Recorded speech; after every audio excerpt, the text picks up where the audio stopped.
Bien, pour l'achat de votre résidence principale, en ce qui concerne les frais, il vous faut savoir d'abord que les frais, bien entendu, sont à la charge de l'acheteur.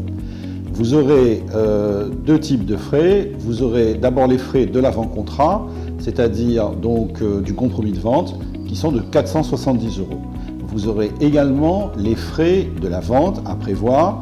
Pour la vente d'une maison ayant plus de 5 ans ou d'un appartement de plus de 5 ans, il vous faut prévoir approximativement 8,5% du prix de vente. Et il vous faut rajouter au niveau des frais, les frais de prêt si vous faites un prêt avec une hypothèque. Donc cela est à vérifier avec votre banque, mais les frais d'hypothèque sont d'environ 1,5% du montant emprunté. Si vous achetez une maison, il n'y aura pas d'autres frais. Par contre, si vous achetez un appartement, vous aurez peut-être des sommes à rembourser au vendeur par rapport à la copropriété. Il peut y avoir un fonds de roulement dont vous devrez rembourser une partie au vendeur, et se pose également la question des travaux.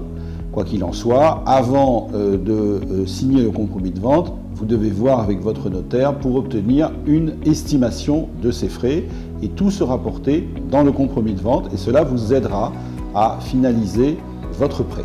Sachez que dans les frais, il y a dans les 8%, 8,5%, il y a à peu près 2% pour le notaire. Le reste, en réalité, ce sont des taxes et des droits qui sont perçus notamment par l'État pour le compte des collectivités locales, ou alors par le service de la publicité foncière pour la publication de vos actes.